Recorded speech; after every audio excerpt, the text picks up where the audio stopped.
And here we are for the absolute very first game of the day. Sean, I could not be more excited. We casted together last weekend. You're already warmed up, though, as you did a cast just yesterday with the very handsome Mr. DJ Wheat. Oh, yes, I love El Dr. Wheat. He is a handsome gentleman, but, Mike, few things are more handsome than the fuchsia mohawk you actually have on your head today. For any of you who didn't know, I'm actually serious. Mike has a fuchsia mohawk. Let's go ahead and introduce our players. Down in the bottom left corner, one of the unsung superstars on the Dignitas team, hoping to make a big splash today. It is Dignitas.Bischu. And up in the top right side, completely tearing up not only the ladder, but everyone in his path in every single tournament he's been playing in recently. It is going to be TeamLiquid's TaeJa. And I just gotta say, TeamLiquid seems to have a knack for being able to pick up players who may not be well known or doing that well and turning them into awesome champions. I think that Liquid Hero is another great example of that, as Liquid Hero has such a cool play style. And I would love to see more TaeJa versus Hero, but for now, he's going to be playing a completely different Protoss in Bischu, and I haven't seen too many games of Bischu's personally, but Sean, you were mentioning that he's a defensive player, so yeah. What kind of play style does he utilize? I mean, okay, so there's a number of playstyles that are, hidden barracks at the back. I like this. Now, in the main base, we see that Bischu is actually getting his gas geyser early. It looks like he will probably be going for this Marauder play. But, Mike, I didn't even answer your question. How rude of me. But you know what? TaeJa interrupted me with a barrack. It's true.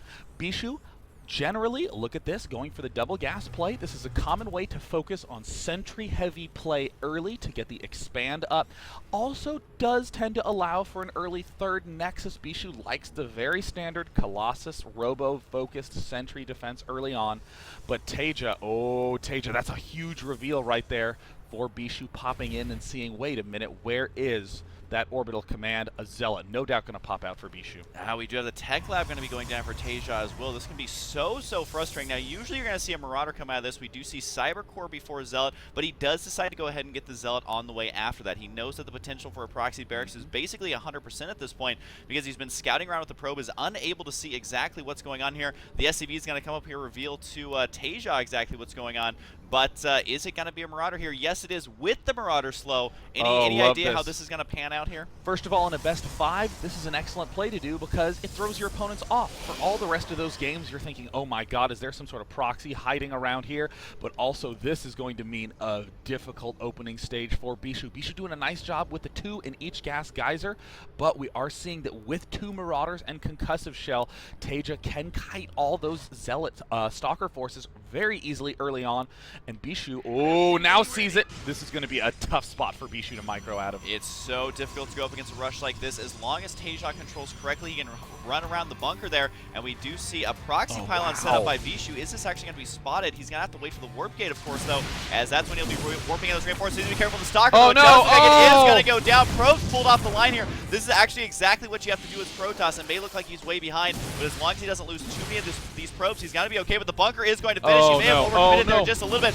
Tries to focus down the Zealot with the bunker there. That was very deliberate, and now he's trying to retreat with that Zealot, but it is going to go down. If you're relying on 1 Stalker versus 3 Marauders, it's going to be tough. Bischu doing a smart play, though. Bischu just needs to wait until his warp gate research is done, and then he's going to snap into action with a huge number of those gateway units. He's trying to pick off that 1 Marauder. It looks like it's down into the yellow health. He is going to manage to take down one of them, but no, he's unable to get that second one. Another Chrono Boost plants down on the warp gate research. He's desperately trying to pick off those constructing SCVs, but no, Bischu is suddenly in a lot of trouble. Now that his warp gate research is done, this might be the end of the attacking for TaeJa.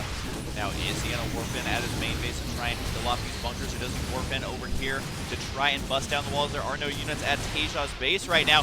3 Stalkers do decide to warp in, needs to go straight for the SCV, decides to try and take out the Marauders. 3 Marauders are very low on HP, though. TaeJa's got to be careful. He needs to kill off that additional gateway, though, because 3 gateways will be able to hold this off. It does look like that gateway is indeed going to go down right now, and TaeJa going to continue putting on the pressure, able to get almost a full refund on that bunker as he cancels it, but going straight for the Cybercore, just barely in range.